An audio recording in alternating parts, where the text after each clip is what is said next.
feel proud that I got to do this, and people, inspiring people or athletes to do it, especially out here in the Philippines, bro. Like, making money is hard out here. Being an athlete is even harder.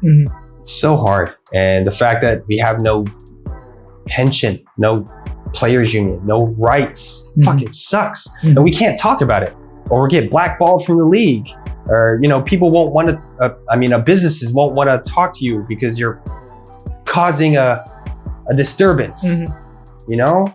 So you gotta play ball with them by their rules, and you're under their helm, their mercy. It sucks, man. And you can't talk about it, right? So knowing all these things, I'm like, man, I gotta forge my own fucking path, man. Fuck this. This is hard.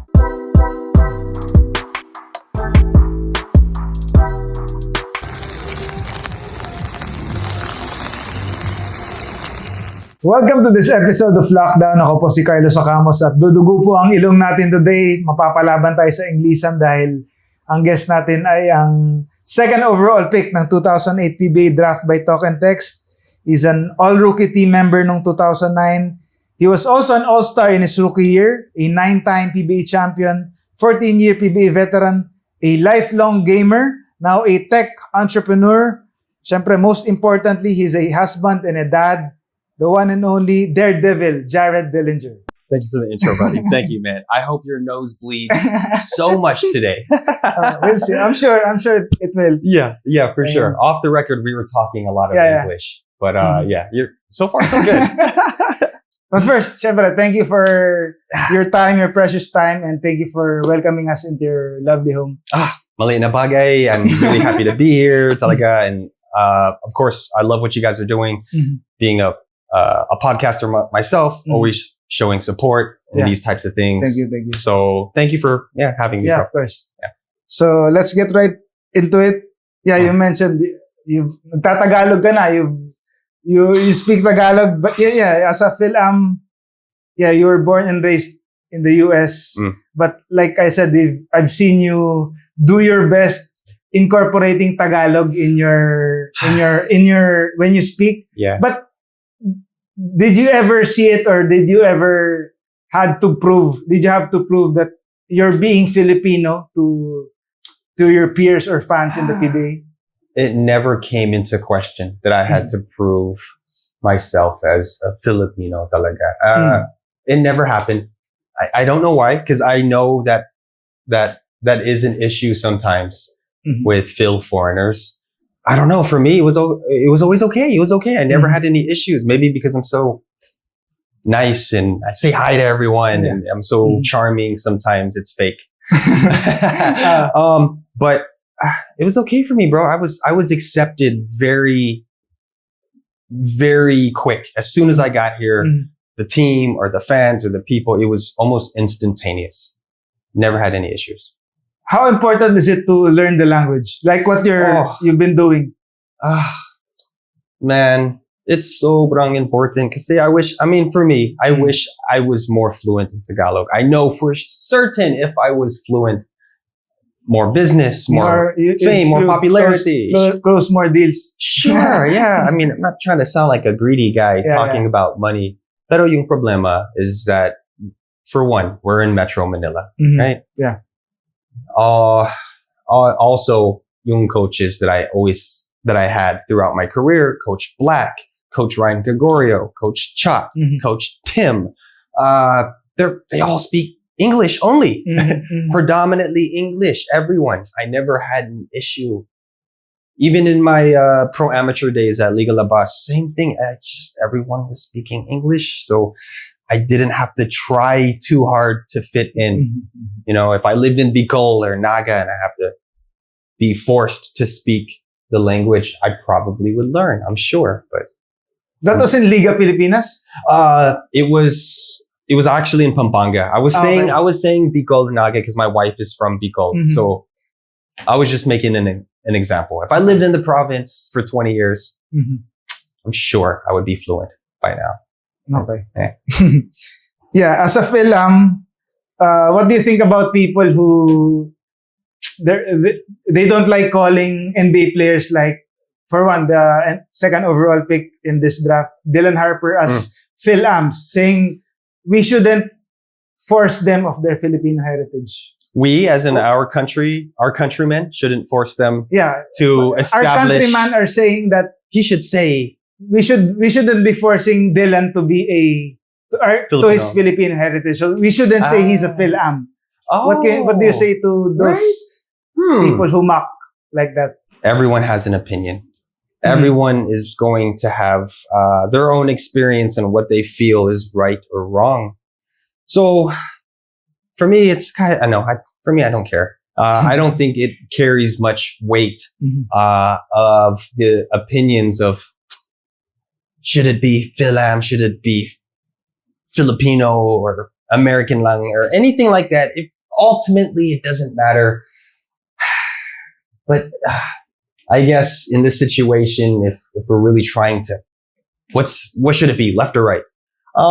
If he has Filipino blood and it's confirmed, he's a Fil-Am. What the hell, right? Yeah. He's Filipino-American. He's not. That's what I think. So if it's in your blood, then sorry guys, you're Filipino. Yeah, right? Because people are saying when we label Dylan and other Filipino ND players as Fil-Ams, they raise their eyebrows or something. I think we're being too sensitive. Maybe that's just the day and age we're in. But shoot, man, if he has Filipino blood, he's Filipino, no? So that's what I think. Okay. So let's go to the PBA stuff. All right. You mentioned before you did have an agent, handling your... No. Has it always been that way? Yeah, since day one. Why? I just, maybe I felt that I had enough intelligence that I could do it on my own. I felt that, that I wanted to be in control of everything, of my path, what I want to do. And I'm not going to lie. My first contract, it was really hard to negotiate. Yes. You're not used to it. You're not used to it. As much guidance you can get from agents or players or just from people who understand the business, and it's still hard. It's really hard to negotiate with a smile and to read between the lines, understand your value, protect your value, your boundaries. It's very difficult to navigate through that properly. So if I could do it again, I would probably have hired an official advisor that could walk me through it. I would still go without an agent. But just an advisor? Yes. I would have hired an advisor, a consultant firm to help walk me through the process. What does it feel like? And knowing the business. Because I did have some mistakes, the first contract. Oh, I could have asked for more. I should, but over time, I got really good at it. I got comfortable at it. It prepared me for the business life where you have to talk to people all the time and work deals. And so you're really an agent, Daredevil. Yeah, I know. Right. It's funny because so many players in the PBA have asked me to represent them. Really? Even while I was playing, they asked me if I can be their agent. Because, at the ending of my career, I wasn't playing. Which ones? Which players? I don't want to say. No problem. But mostly we're Fil-Ams. Mostly we're Fil-Ams. They saw how good you were in negotiating your contracts. Yeah, I was getting paid really well for the type of player that I was. I wasn't like some superstar player, but I was,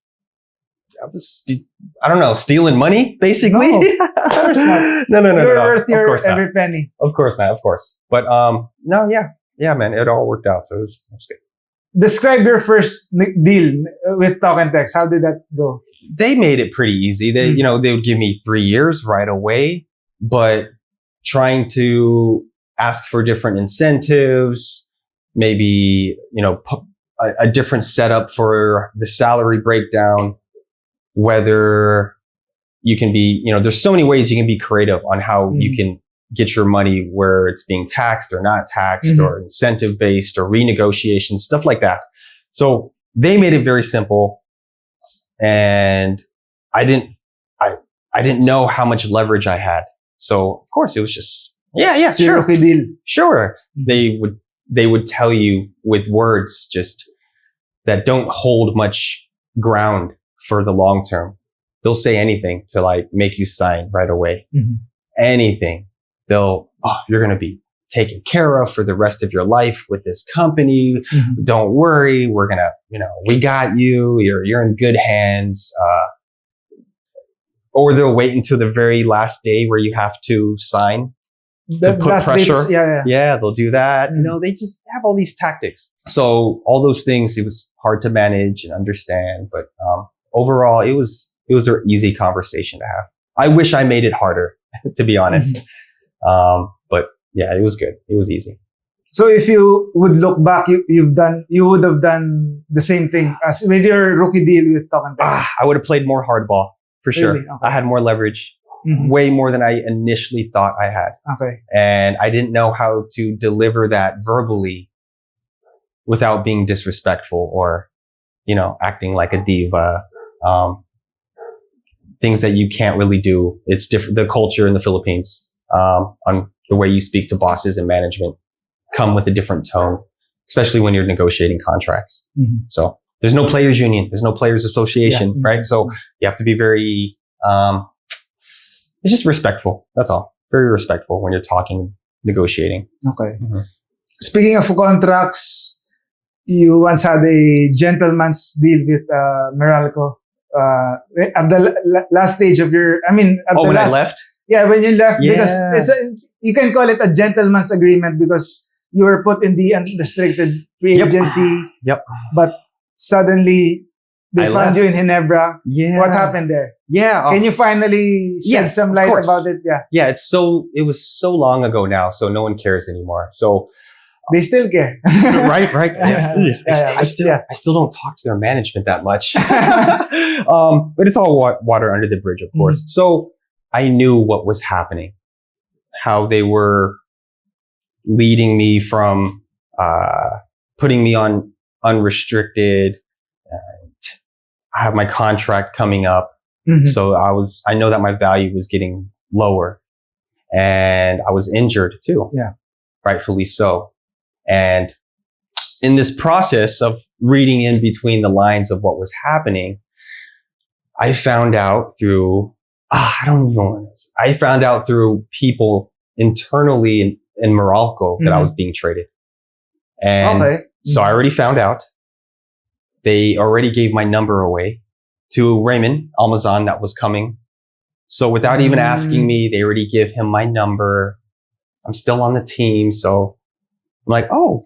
So Raymond was just coming in. He was just coming in. Yep. He was like, I saw a list, a paper like of like a new roster that's being formed. So he had my number already.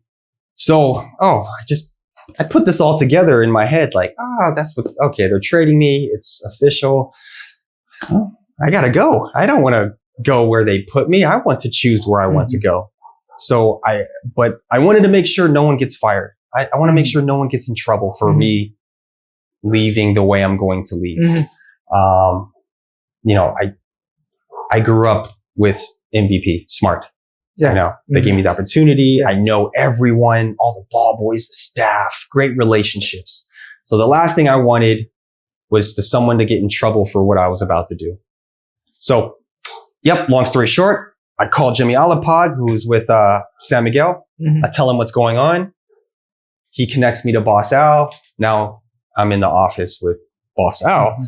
And this whole time I'm thinking I'm with San Miguel. Last minute, he tells me I'm with Ginebra. Oh my God.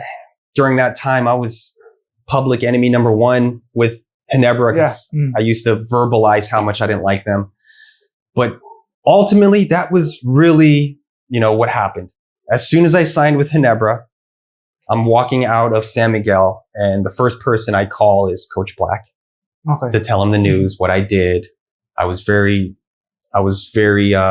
apologetic that I didn't tell him, but because of the circumstances and the sensitivity, I didn't want Meralco to all of a sudden change and put me on restricted so he understood.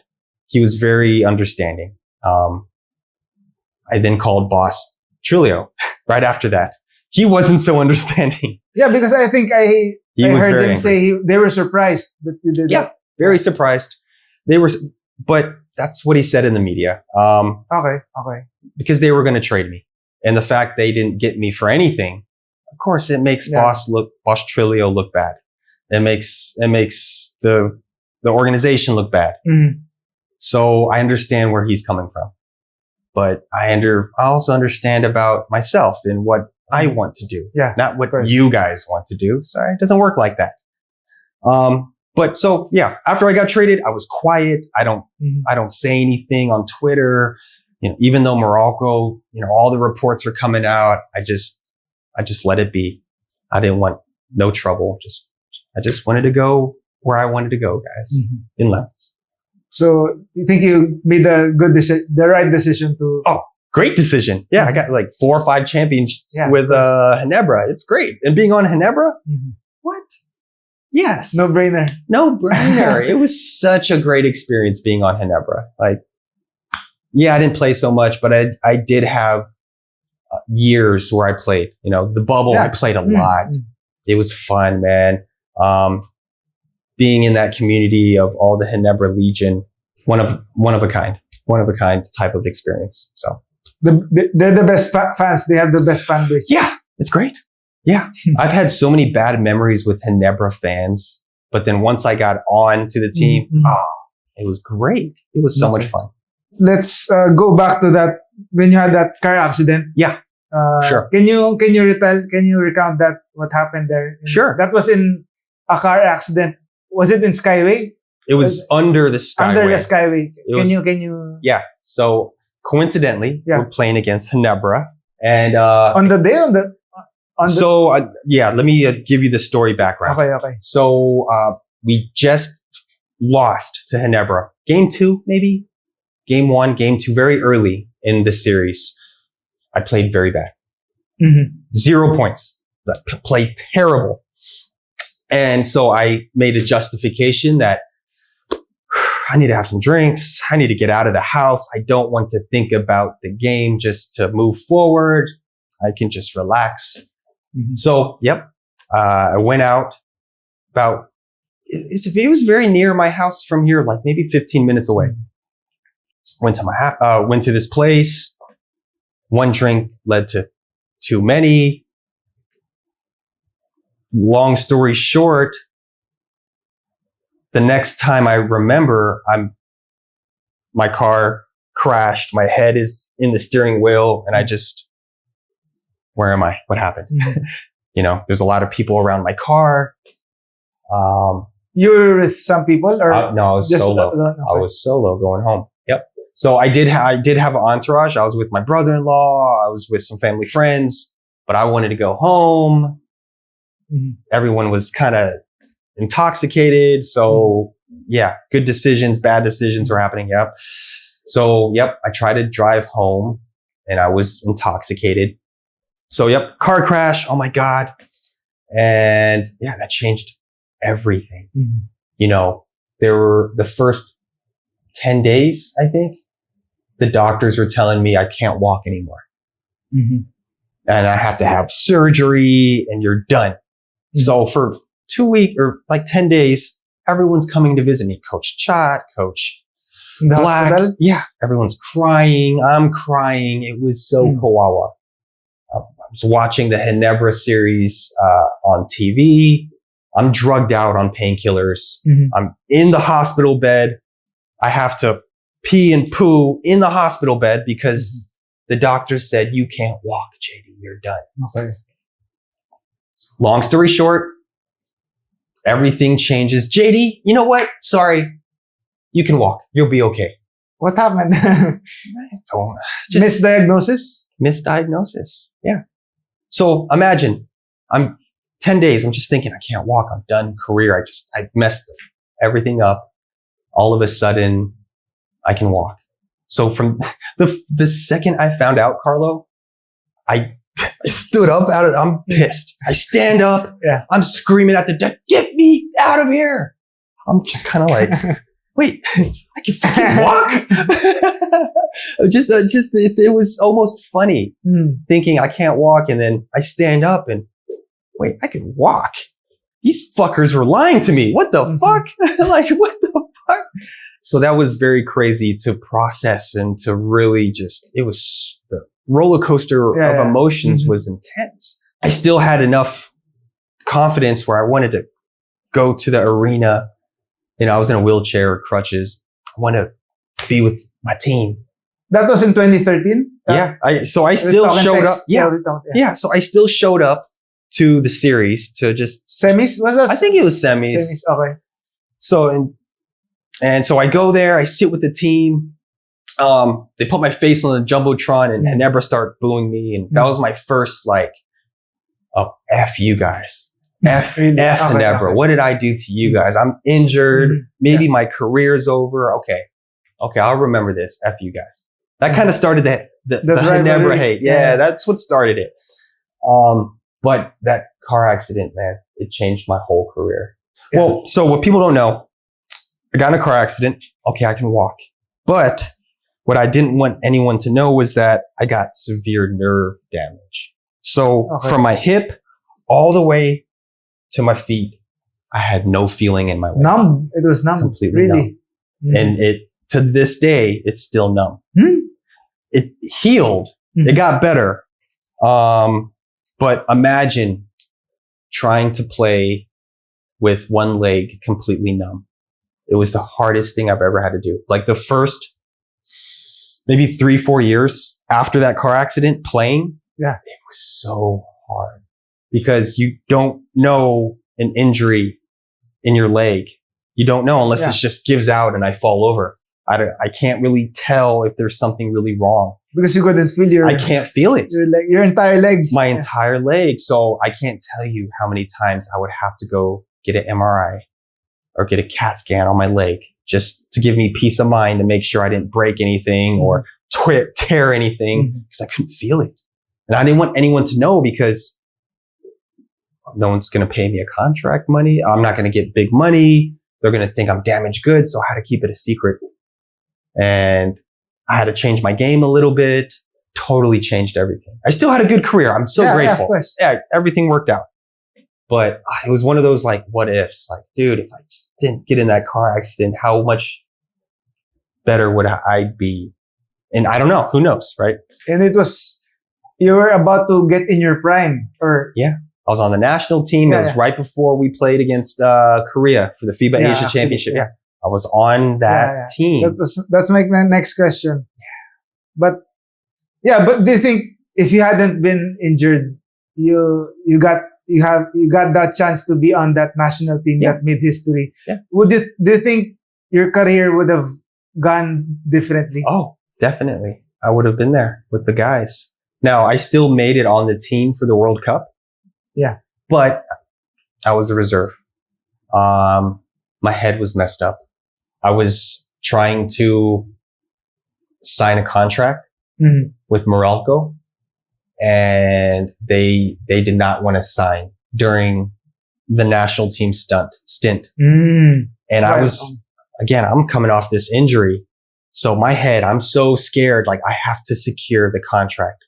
Like I'm hurt. I need to make sure because, my leg and oh my God.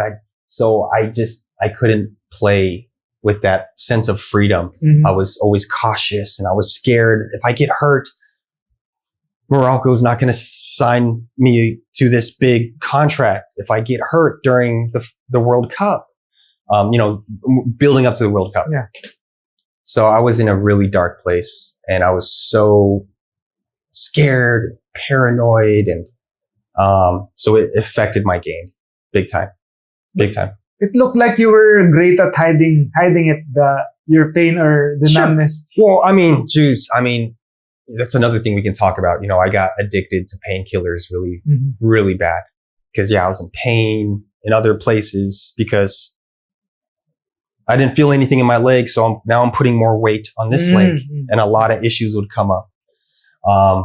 So it was hard, man. I made sure I lifted weights a lot, to try to offset. Yeah. That's why I was always just I looked like a fucking monster, right? It was to protect the leg, you know? So it was such a hard thing to get through. But it, you know, if anything, it helped build my mental strength, my mental fortitude. Like I got very strong-willed in my mind for overcoming all of these types of problems that I was going and acting like it's nothing, you know, like acting like I'm not having any problems, you know? Okay. So it was definitely helped me in the long term. It was a hell of a journey. It's just from here to here now. So I can feel this now. I can feel my knee. Okay. I can't feel my thigh. Okay. That's it. It's not so bad. Not so bad. Wow.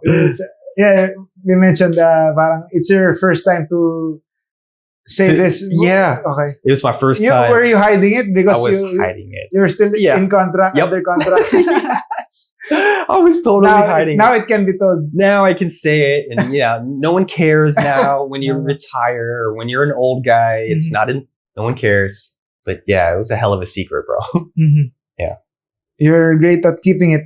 Yeah. Yep. Right. Yeah. Being a monster, you said you're a monster. You're a prototype 6'4" point guard. I can say you're a point guard for Gilas. I can classify you as a point guard.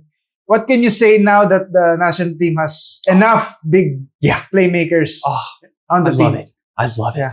I fucking love it. I'm so proud that I got to represent the country on the national team. So I can just feel like I have this connection. I don't, but I'm just it's so cool. I'm so proud. Such a good team, good guys, good players, good coach. It's great to see finally, you know, if me and Gabe were still there as like point guards and we had that type of height, man, we would have been fucking huge. Yeah. You know, like 6'4", 6'5" point guards with like guys like Kai Soto and June and dude, like, oh my God, that would have been amazing. Would have been so much fun. But yeah, we're nice, bro. Our team now, we're so good. I think I said it maybe 6 months ago, like, maybe a year. Eventually, I truly think we'll be a top 10 team. Top 10 powerhouse in the world. In the world, top 10 country in the world. Top 10 in the world. I know we can get there. We got. What does it take? More leeway from, PBA or local leagues, or really to have this schedule that is very fitting to our national team guys. I know it's a business in the PBA having 3 conferences, but I think it's shit. That's just my take. They're trying to squeeze as much money as they can, to make money. I get it. It's at the end of the day, it is a business, but I know that they can be creative and find new ways to still make good enough money and still have this proper schedule that could still accommodate our national team guys so they can be in the best position possible to win games. Until we don't fix that, it's always going to be a hit or miss. It seems like planets have to align. Everything has to really be perfect for our national team guys to really have that chance to really go the distance, in these tournaments. So until then, it's a crapshoot. One of the big point guards for Gilas now, Dwight Ramos. Would you, if you were the coach, who would you start him, a big point guard, to match up better with bigger opponents, or would you prefer your Ginebra teammate, Scotty? Scotty. He's a bit smaller, but he's more cerebral. I'd go with Scotty. Dwight, he has just as much efficiency playing the 2.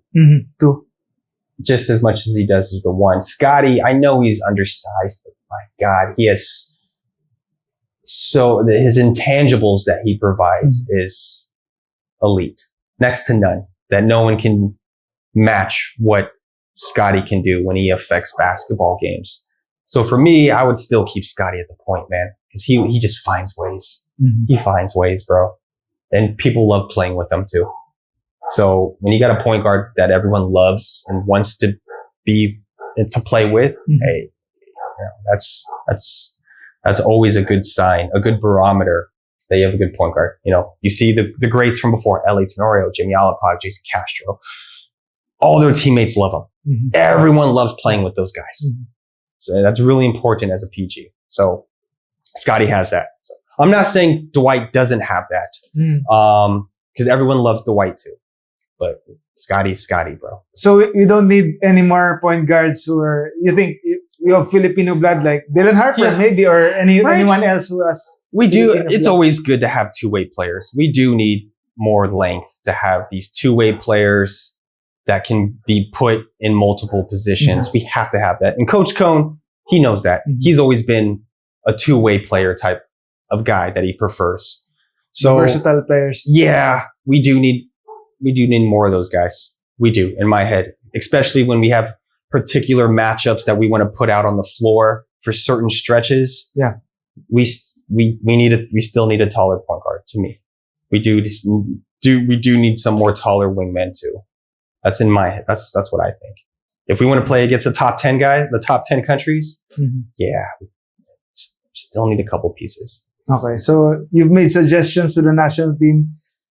Make suggestions to the PBA this time regarding my next question. Okay. Because last year you asked fans not to vote for you in the All-Star game, if you remember that. Because most Ginebra players made it due to the fan votes. What do you think should be changed in the All-Star selection process? Correct me if I'm wrong. So fans have a certain percentage, media, and then players, coaches, right? I think the fans have the most, the percentage. And I understand it should be about the fans. It should, but if the fans can understand that the players that are deserving to be in the All-Star game, we get extra bonuses for this by making it into the All-Star game, and it increases our value to negotiate for better contracts.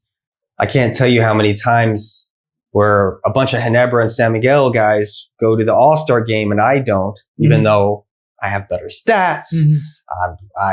All these good barometers that kind of check off the list on me. He should be an All-Star. What the fuck?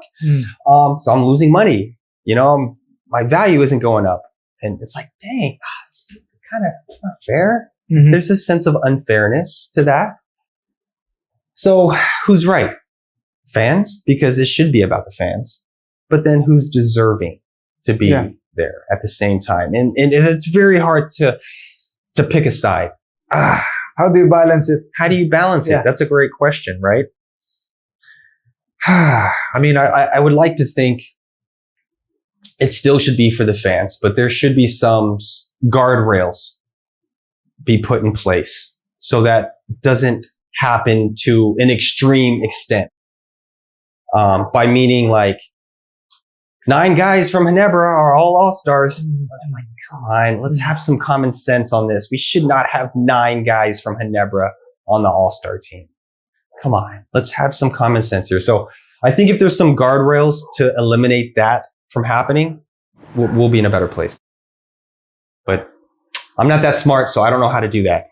No. Guardrails. That's all I know. Guardrails. Or safety something. Yeah, I don't know, because it should be about the fans. That should matter. So I get that. I do get that.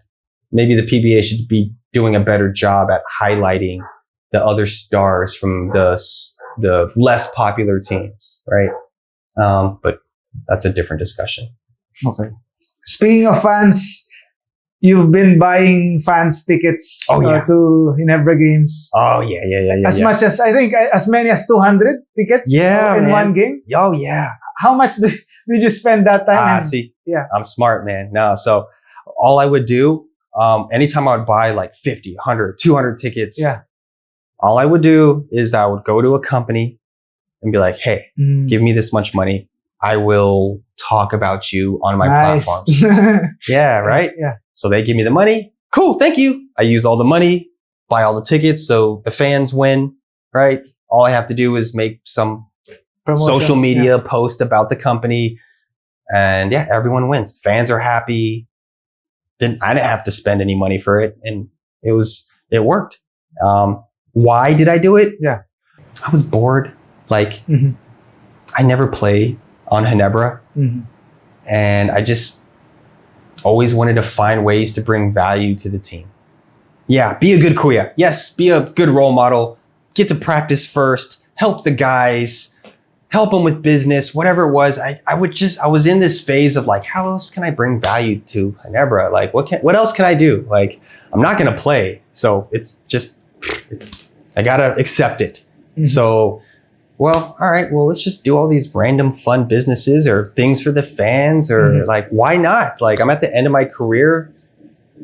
Let's have some fun. Let's, and make people happy at the same time. And Ginebra was okay with me doing all these things. Business, podcast, CNN show. They were totally okay with it.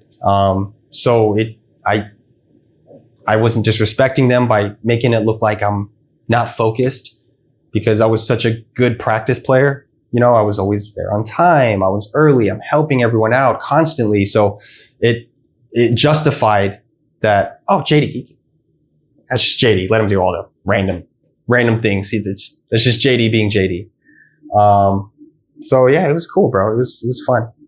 How fulfilling was that to serve the fans? When you're on a platform where you can make people smile and happy just by shaking their hand or giving them one ticket or one shirt, but it changes. Thank you. Oh my God. It's the best feeling in the world. Oh, it's so cool. You're affecting people's lives, right? For the better. You inspire them. You make them happy. They see you being a nice guy. So they want to be a nice guy. And that kind of trickles, right? By being a good person. The feeling you get is undescribable. You know, I would have people come up to me where they named their kid after me or they got tattoos. Yeah, I saw that. It was crazy. Yeah, it was crazy. I get it if it's JJ Helterbrand or Mark Aguiwa, but like for me, like it was cool, man, to get stuff like that. I wasn't searching for that validation to make people happy or, I just wanted to do it because again, like I was so bored, man. I was so bored on that bench.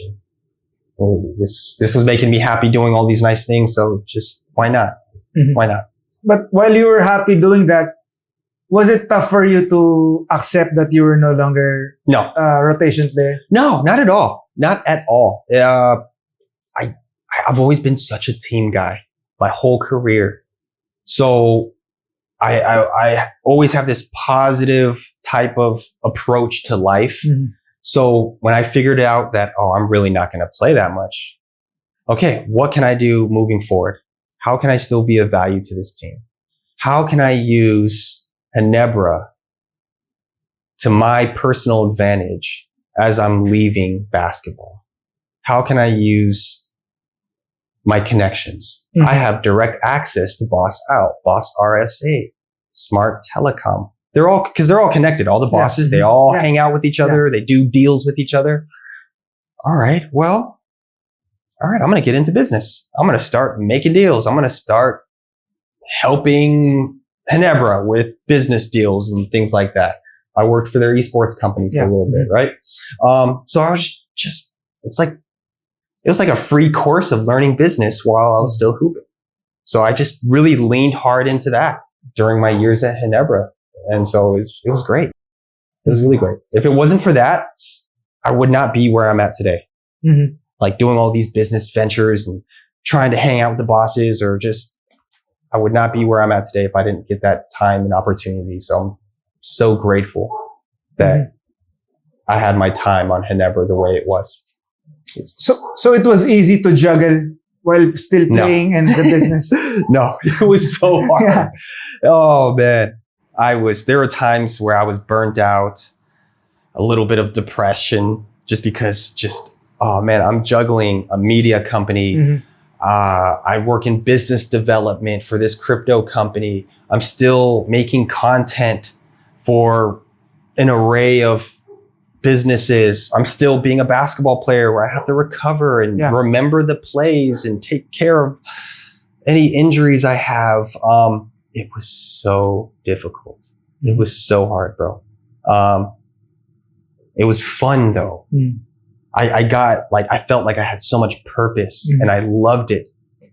But like I had to hire assistants to manage my calendar and tell me, sir, you have a 2:00 today. Make sure, I was that for a longest time. It was crazy, bro.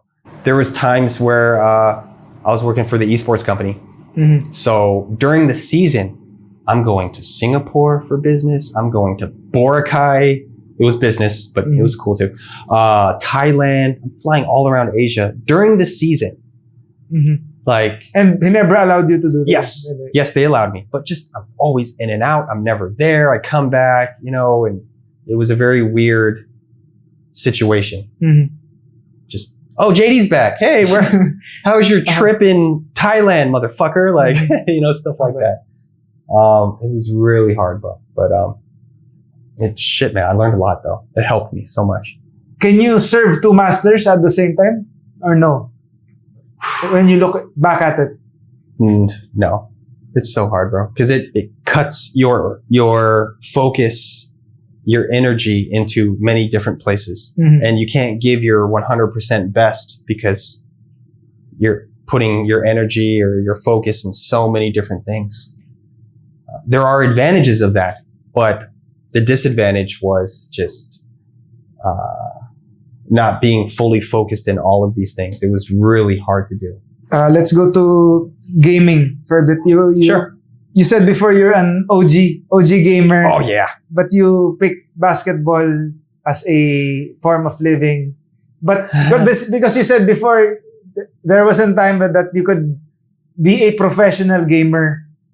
But if that time was now, would you have chosen to be a professional gamer instead? Or nah, I would have stayed. I would have stayed as a professional athlete. Just being a gamer, of course, that'd be fun, but it was too soon. Like they didn't have live streaming the way they do now, right?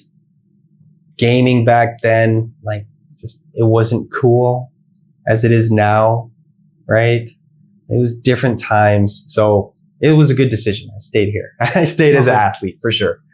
For sure. And now, syempre, you're focusing on your business. Yeah. And you've had that foundation. In Hawaii, you studied international business in finance? Yeah. I double majored over in Hawaii. But it sounds sexy. But I don't remember any of it. But did it lay a foundation for your current path now? Maybe delusional confidence. Thinking that, I double majored in business, so it's going to be so easy when I get into business. No, fuck no. It was, you have to experience being in business to really learn and soak up how it works.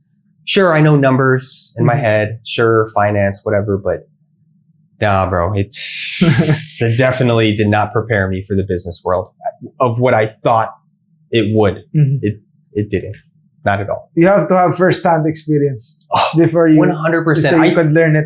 I would have gotten farther if I just took communications because you have to learn how to speak really well with people and just, writing or just that I feel it has more weight getting into business. You really have to know what you're talking about. You got to learn how to talk really well and speak what you're thinking. And that's not a skill you just get, right? You have to learn it. So yeah, bro, if I could do it over again, I'll probably take communications or something. Okay. How would you explain your business now in simple terms, in layman's terms? Sure. Okay. I'm a media tech entrepreneur. So media side, I can create IPs. Like I can create a show and then I can sell that show to people or to a company. Sure. I know how to do that. Awesome. I do have podcasting. So cool. I know how to do that. Sure. I make content. Like I make videos, whatever that video may be. I know how to make videos. Cool. For the tech side, crypto, AI. Yeah. I learned how to make products that have the foundation of AI integrated into the product.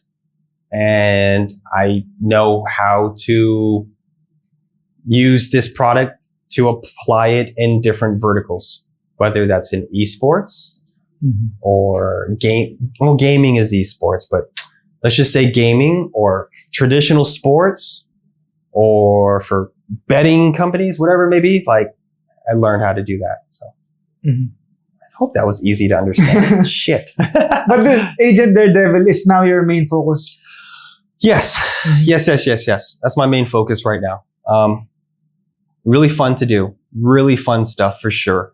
A little techie, because the tech that we use is really at the spearhead of technology in our society right now. It's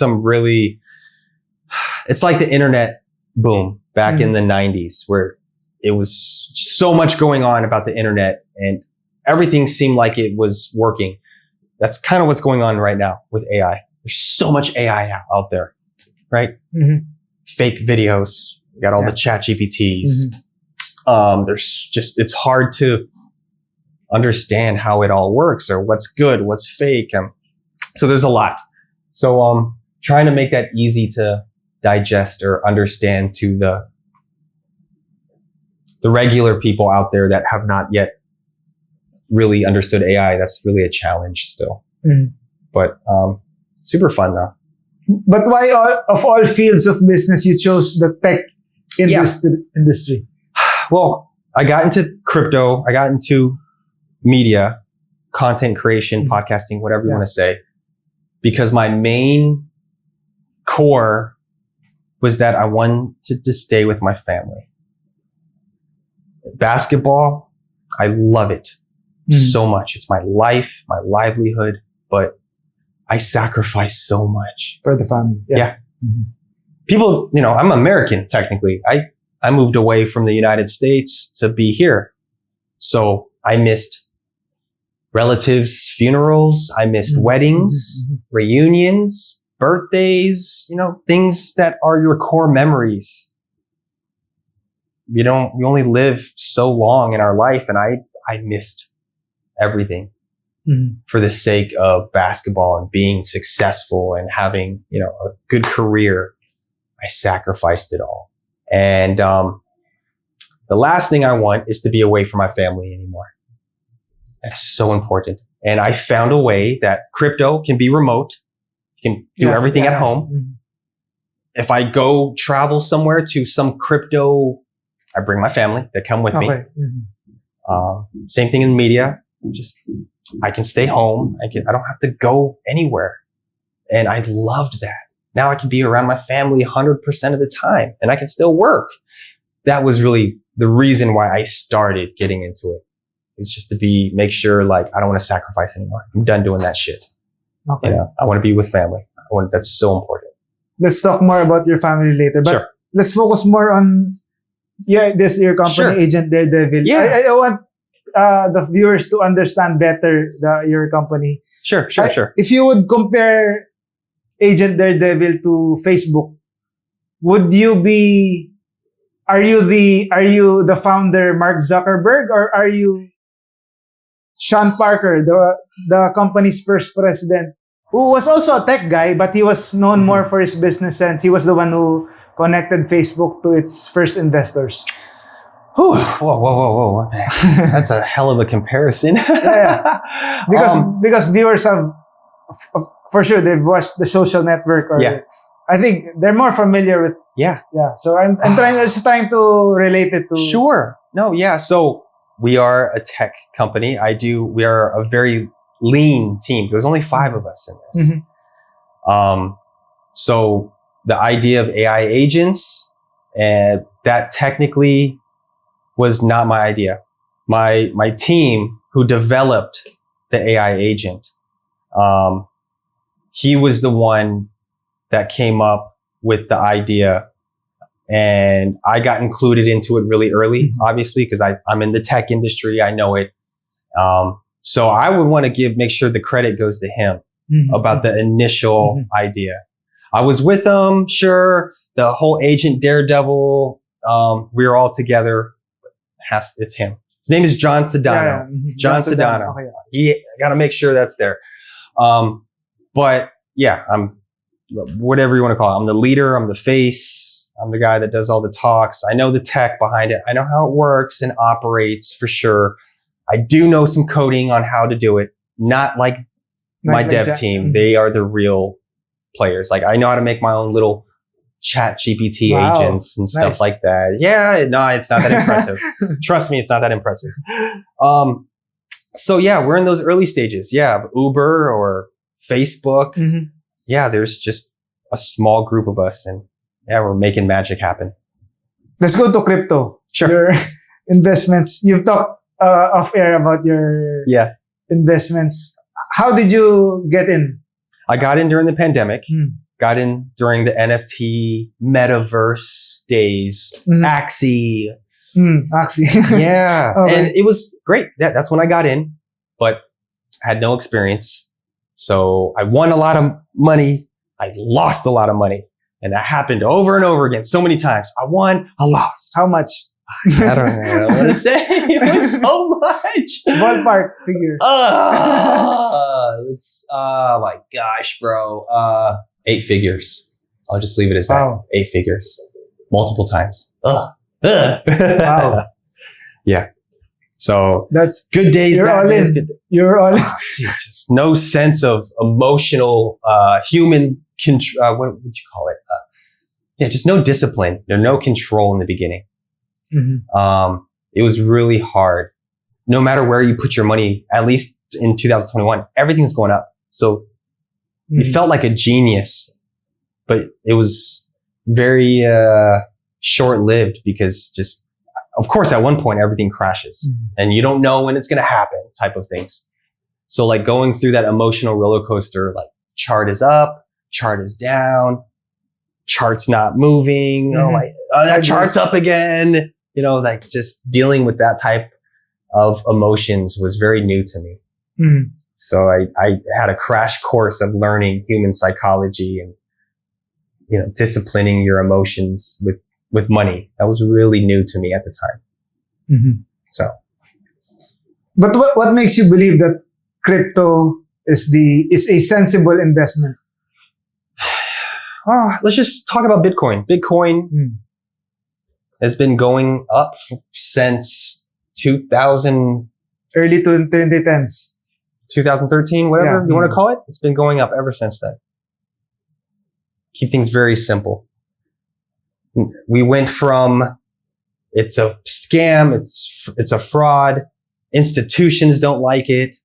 Fast forward, all the institutions are on board. Vanguard, BlackRock, everyone's in on it now. Wow, big surprise, right? So it will stabilize a little bit more as we get through the years. But we are in a digital age as it is. Crypto, coincidentally, is digital, obviously.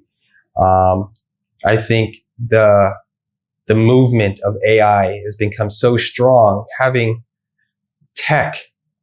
the tech behind crypto really meshes very well with AI in a sense. A lot of the crypto tech we like to talk about is verifying your assets, making something verifiable that this is the true ownership of this. So with AI, there's so many things you can't tell what's real, what's fake, what's human, what's robot. You know, utilizing, you know, blockchain in a sense to verify what's real, what's not real. There's some real utility in that, right? I don't want to go too deep down the whole, you know, RWAs and real estate or medical records or, political campaigns when people are voting.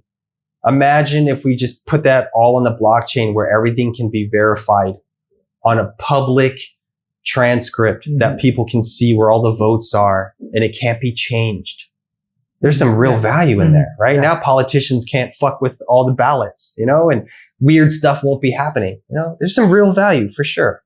People think NFTs, oh, what the fuck, or meme coins, oh, these scams. I get all that. But what I just said before, the real value and how it can be applied in the real world. Oh, that's some real good stuff that we need, right? Cross-border payments, obviously sending money transactionally within a second. I know we're used to that already, but that's huge. Mm-hmm. We still remember going to Western Union, sending money and the time it takes, or bank transfers that take a week or 5 days. That shit sucks. And there's big fees too. It doesn't make any sense.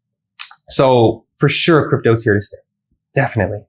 Still not fully regulated. Still not completely fixed where it's normalized with the public. Yeah. But you can see it. We're getting there. We're getting closer. We're getting closer. How would you turn a doubter into a believer of crypto and tech? Yeah, very simple. Put some money in Bitcoin, leave it there for a year, 2 years, see what happens. That's it.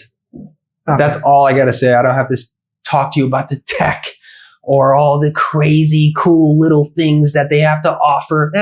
Put it in Bitcoin, leave it there.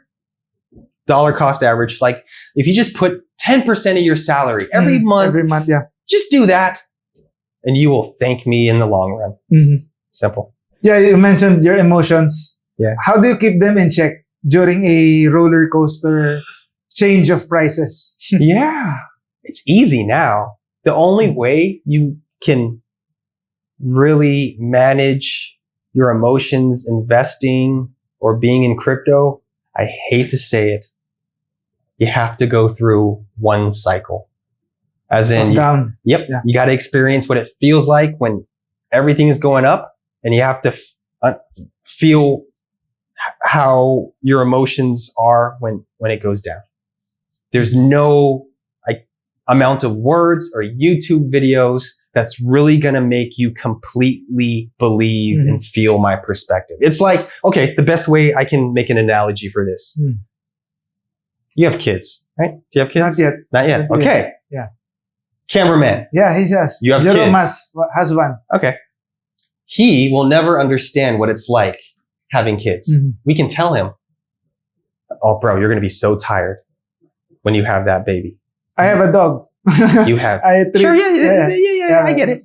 And but it's fucking different. And I'm sure you've heard all your friends tell you this shit. Oh, you just wait. Yeah. Just you wait, you know? It's funny because people talk about like, oh, it's such a beautiful moment, new life in your hands. It's the best feeling in the world. No, bro, you kind of get tricked. It's kind of like welcome to hell. Oh, we got you now. We fooled you. Okay. It's like that, bro. And same thing in crypto. You got to go through a cycle to experience it because it just, once you do, it's like that aha moment, like, oh, this is what it feels like. Holy shit. Okay. Because then you can overcome it. Once you felt it, you can overcome the feeling. Yeah. Unless you have money, pay for an advisor, a consultant to walk you through and like babysit you during a cycle so that he can be the one or she can tell you what you're feeling. Okay, don't worry. This is normal. You just have to do this. Sure. If you have that, great. If you don't, then you gotta just experience it yourself. But is this the type of business crypto? It's what would you advise to people to invest in compared to other types of businesses? Well, I mean, ideally, it's in the finance industry, so there's a lot of money in this industry. If you like money, you want to figure out how to work in the industry. It's remote. Let's say that you can make more money in crypto than your traditional job here in the Philippines, then why not? Why not try to learn, right? If you missed the internet.com bubble, we're now in this bubble of AI or crypto or tech, Bitcoin. We all have computers. We all have smartphones. You could learn and figure this out. You can get a job just with an iPhone working crypto. You could. I'm not saying it's easy, but it's possible. Yeah. So why not? Why not? Right? There's money. It's remote. A lot of opportunities. Yeah, I highly suggest it for sure, especially in Southeast Asia for sure. And your family is okay with you dabbling in this kinds of of business or investment? Yeah, I mean, gambling is a strong word, but essentially investing is a sense of gambling. You know, you have to take, we like to say a lighter term, calculated risks. Yeah, exactly. Right? How risk adverse are you? What's your appetite in risk? You know, but yeah, I get what you're saying. It is essentially gambling. Yeah, you have to be smart with investing. But again, crypto does not mean just trading. You can work for crypto companies, right? You can make money still by not trading. So there's still, that's what I'm trying to allude to. Work in the crypto industry. There's a lot of opportunity. There's more money there. Stuff like that. Would you be a basketball player or a business or tech entrepreneur if you had to choose between the two? I'd rather be the tech, man. Really? The basketball, bro. Yeah. It's fun. You're famous. People know you. You get a good contract. The only thing that sucks being a professional athlete is that when you're done, what these skills that you acquired, how do you use Apply that? it, yeah. It's hard. So unless I just want to be a coach or a trainer or a sports and nutritionist, if I stay in the sports industry, okay, yeah, that makes sense, totally. But it's really hard. It's really hard when you stop a sport and you got a next chapter. People don't talk about that. So most athletes they don't get very smart with business or their money until later. They don't think it's important. They always think they have time. And there's a big gap of information that athletes don't know about business. You don't have time. Yeah. Your whole time is towards lifting weights, rehab, training. I got to get this fucking money. So there's no time. It's tough. If you're in the NBA and you got millions of dollars, you can hire a team. You can, full on. You can do all you can do it. You can hire business people to do it. Here, if you're not that top 2% salary earner, like a Junmar, everyone is, you have to do it on your own. You have to do it on your own. Yeah. And it's hard. You can't hire a whole team. You know, it's impossible. You don't have that type of money, you know? So that's the hard part. That's the hard part. So for me, I would do this for sure. How proud are you being a trailblazer, an athlete that ventured into a tech investment, tech business? I can say you're a trailblazer. Yeah. I've heard of that before.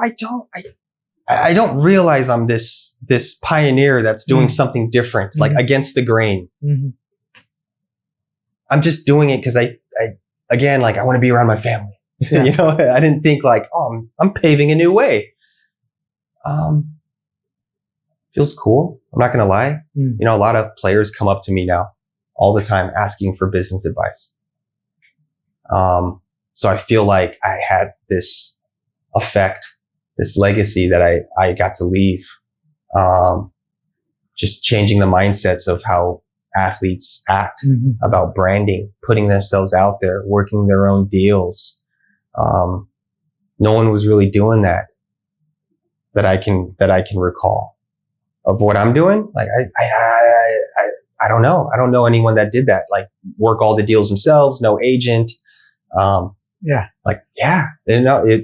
when I kind of really process it and like take a step back, like, I feel proud, man. I feel proud that I got to do this and people, inspiring people or athletes to do it, especially out here in the Philippines, bro. Like making money is hard out here. Being an athlete is even harder. It's so hard. And the fact that we have no pension, no players union, no rights, fuck, it sucks. And we can't talk about it or we get blackballed from the league or, you know, people won't want to, businesses won't want to talk to you because you're causing a disturbance, you know? So you got to play ball with them by their rules and you're under their helm, their mercy. It sucks, man. And you can't talk about it. Right. So it's like, knowing all these things, I'm like, man, I gotta forge my own fucking path, man. Fuck this. This is hard. This sucks, man. This ain't the right way. I can't tell you how many friends I would see going through depression or losing their mentality, their livelihood after they retire from basketball because they don't know what to do. They got to downgrade their lifestyle, which isn't bad. But it just sucks as an athlete because you're so confident as a person. You have testosterone and you're proud, and now you got to level everything down. It's sad, bro. So all of these things I'm factoring in, and so it just made sense to me. Like, God, I got to do it my way. I got to do it a different way because this ain't working. Yeah, you mentioned you can't speak before when you're. I mean, you can't speak the what you want every time because you were still a player. Oh yeah. But now you're retired. You have your own platform, Let It Fly podcast. Yeah. How liberating is it to finally be able to speak what you want? I've talked to Sol Mercado about this as well. If once you're retired, you can talk about the PBA, anything. Sure. And not just the PBA, but anything, yeah. Basketball stuff or non-basketball stuff. You have the liberty to say what you want. Yeah, it's great. And it's not something I take lightly where, I can just take a shit on whatever and say whatever. It's not that. Yeah. It comes from an unbiased opinion. Now, I don't have any organizations leaning on me, watching every word I say. And you can be very transparent. You can be more transparent about your thoughts without getting in trouble, per se. But it doesn't, you still have a level of respect. I can disagree with what the PBA does or doesn't do, and my delivery on how I express my opinion about it. Yeah, I can do that full on, and it's okay. It's great. But it doesn't serve a purpose for me to just talk shit about everyone and make everyone mad. It doesn't come from that, but it does feel nice where, I can say whatever I want. Sure.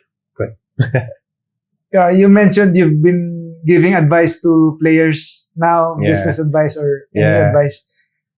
What's the best basketball advice you've received? Oh, like that I received? Yeah, you received it. You've heard ever since. Yeah. I was so lucky that from the very beginning, I had guys like Harvey Carey, Jimmy Alapog teach me how to be a professional. I was so lucky. So coming to practice early, getting your work in, making sure you make good relationships with everyone on the team. There's always going to be this separation between Phil foreigners and Filipinos. It's always going to be there. And it's not bad negativity. It's just that how we grew up as Phil foreigners, we stick together because we can relate. Same thing with the Filipinos. They grew up here. They have their perspective. They're comfortable being and more safe just around each other more so than if everything is mixed up. It's normal. It's always going to be there no matter what. Breaking those barriers, like, yeah, we don't understand each other. Who gives a fuck? That's really important.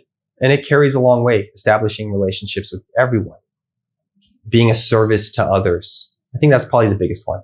I learned that from Jimmy. How can you be a service to others? Right?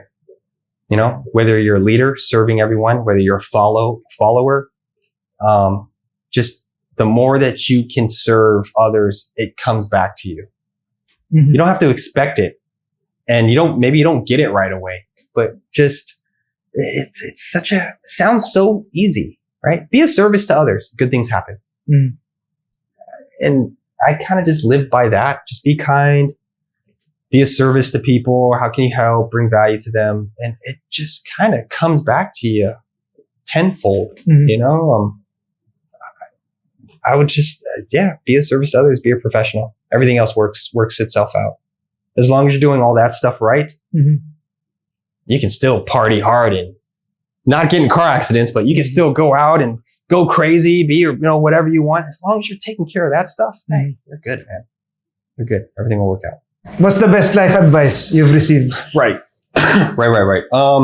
Accepting delayed gratification, as in whatever you're going to apply yourself to, whatever your goal is to become successful at, doesn't matter what it is. Embracing and accepting that you are not going to succeed right away. It might take a month. It might take 10 years. Like literally, it might take 10 years to be successful at whatever you're applying yourself to. So embracing that and understanding that you have to fail so much until you succeed. If you can figure that out and mentally be okay with that, oh, you figured out. You figured it out. Like the whole success, you'll figure it out. Half the battle is won already, or full on, bro. Like, it's just while you're in that journey, you have the uncertainty of like, when am I going to be successful? You don't know when you're going to make it. That's what sucks. You don't know. It could be a year, 5 years, 10 years. That's what you have to trick your brain to understanding. Just, I have to fail 10,000 times before I'm going to nail it on that 10,001. So easier said than done, but man, if you can embrace that, you got it. You got the magic recipe. And finally, my last question. Out of all the things you've been doing, you've been dabbling into, can anything top being a family man? Oh, maybe 5 hours of peace and quiet with junk food and beer while playing Call of Duty.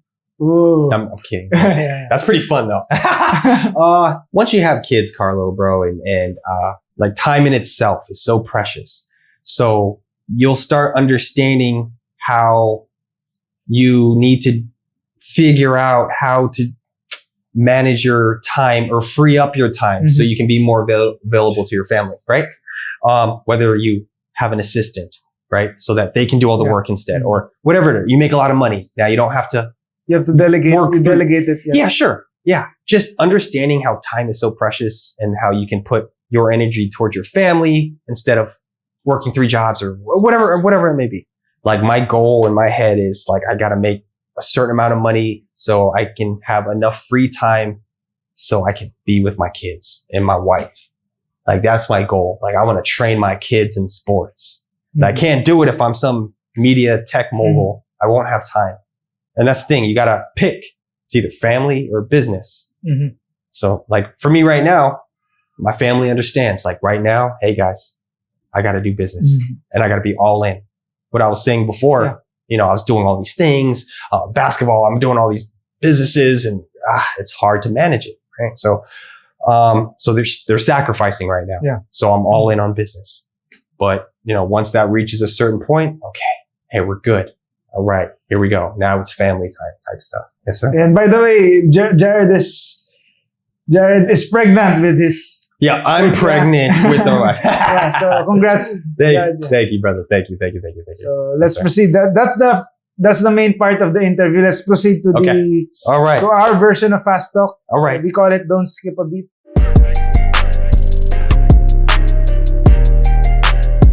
Just a few questions. Sure. You have to, as quick as your trigger. Okay. You have to answer as quickly. Okay. No thinking. Just you can still explain, but make it quick. Copy. Okay. The first question is from my fan. I asked the social media. Cool. Just one question from a fan from Billy Bailey. What's your welcome to the PBA moment? He has 2 questions. That's the first one. Okay, welcome to the PBA moment. First game, we're playing against Coca-Cola. And back then, the Fil-Am community was very close. You know, we didn't have social media yet.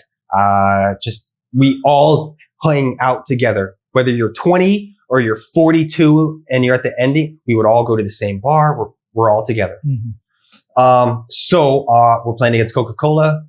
That's with John Arrigo, Asi Talava, Nick Velasco. Yeah. So they were bullying me. They were trying to big bro me because I'm the new guy. Yeah. So, you know, they were giving me just extra elbows to the back of the head, extra strong picks by Asi, John, just really? they were just messing with me, trying to get under my skin and trying to like establish like, oh, we're the big bro, you're the rookie. So, you know, that shit like that. But it wasn't one moment. It was just it was the whole game. That was my welcome to the moment. Just very uneventful in that sense. I didn't have a holy shit. Oh, wait. Oh my God, wait. No, I remember now. I'm so sorry. I'm fucking this up. Sure. I first get to the Philippines. I have to practice with talk and text to show my goods that I can play. Okay. So showcase the talent. Mm-hmm. So boom, Coach Chot, he puts me in, and 5 minutes in, I have a sequence where I can go for a layup to the cup. Ollie Peak takes me out. Fucking takes me out hard. Like old school shit. And that moment, I was like, oh, holy okay, this is the style of play. Like, this is how it is out here. Holy shit. All right. This is how it is, motherfuckers. All right. What did they say after that? Nothing. He expected it. Yeah. Nothing. No one said anything. So I had to like act like, I'm not affected. It didn't bother me. This is normal. So, but that, bro. That was my moment. Okay. Sorry. Billy Bailey's second question. Who among the players now do you see yourself? You play alike. Plays alike you. Okay. Right now, I'd say maybe Jamie Malonzo a little bit. He's more athletic than me for sure. But my first 2 years, I was dunking on people for sure. Yeah. So I was doing it. I would say Jamie, bro. I'm thinking Jamie. He's not that flexible and stiff. I was kind of stiff and jerky. I would say he, in his career, is a better shooter than me at that point. When I was his age, I was a better slasher though. He doesn't slash that well. Sorry, Jay, I'm just saying, bro. Get your slashing game up, dog. God damn it, you should be slashing every time you get. I'll say Jamie, I think, bro. But he's a vibe, bro. I'm not as cool as him, man. He's really cool. He's a cool guy. Who would you choose as your? These are my questions now. Okay. Gotcha. Who would you choose as your playmaker? Jimmy Alapag, Jason Castro, Scotty Thompson. Holy shit. God, that was hard, man. Fucking. Don't skip a beat. Okay. Just kidding. It's okay. I would. Oh, God. Jimmy. Jimmy. I would say Jimmy. Damn it. Why? I can give you some time to explain. Yeah. God damn it. No, maybe it's Scotty. I would say Scotty. Changed it. Okay. I was changing Scotty. I love Jimmy. He's a better shooter than Scotty, but Scotty, man, he'll find you. Jimmy will too. Don't get me wrong, but Scotty, man, he was just so in tune with passing. He'll find you in the right spots. I can remember now with Jimmy, when I was young playing with him, I would get so mad if he shot too many threes. I would get so pissed when Jimmy just would start firing away some fucking 35-foot three because he got posted up on or some shit. Okay. Sorry, Jimmy. I'll go Scotty. Okay. Name your first 5 of PBA teammates you've played with. Oh, okay. First 5, yeah. Sure. Emerson Orieta. Fucking Bon Custodio. God. It's so hard. How come I don't know any of my teammates on Pampanga? Oh my gosh, dude. Nick Dow. Dow or Dow? Dow, okay. I think so, Nick Dow. Some guy named Evangelista. Dude, I'm looking so bad right now. I can't remember my Pampanga teammates. I'm crashing out. That's all I know. No problem. Yeah, first 5 of your best PBA teammates. Oh my Name your God, best dude. 5. I played with some fucking legends, man. Yeah. Okay. Off the top of my head. Okay. Junmar Fajardo, right? Of course. He's one of the greatest of all time. Sure. With the national, that's with the... Yeah, because I played with him on the national team. It's like a cheat code. Right? I know, man. It's not fair. It's okay. Okay, Ronnie Del De Ocampo. Let's go. Greatest. Oh, fuck. Jimmy Alapag. Man, this is not fair. Willie Miller. Yep. Okay.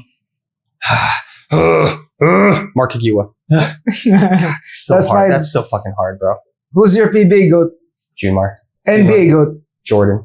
What's the best video game? Final Fantasy 7, PlayStation 1. Wow. That's deep, man. That's deep, bro. I know. Yeah, that's my best of all time. Okay. Would you rather be a gamer or a businessman? gamer.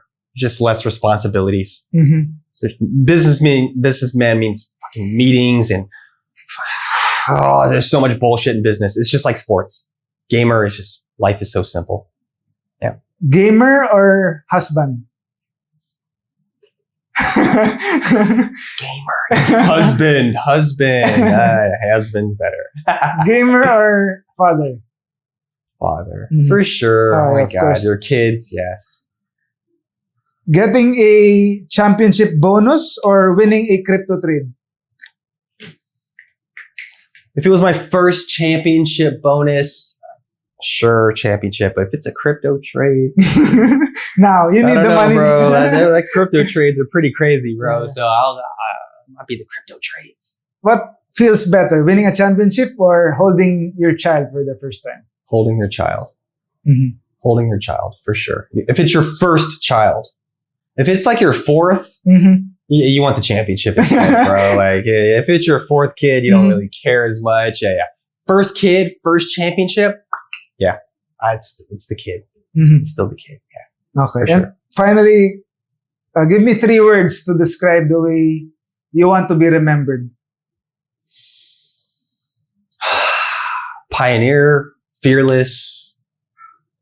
Daredevil. Yeah, right. I was going to say Daredevil, but fearless kind of missed Yeah. the Daredevil, right? So fearless, kind, just like, Mhm. I just enjoy that people like, oh, JD's a good guy. I love hearing that. Makes me feel good about myself. No. So yeah, those kind, fearless, pioneer. Yeah. There you go. Nice. That's a great way to end our interview. So there you have it. You made JD, it. yeah, All first- English, bro. Maraming salamat. Any last words to PBA fans? PBA fans. This one. Sure. To your fans, yeah. Una sa lahat, maraming salamat sa suporta, yung career ko. I really had such an amazing time with you guys, the fans.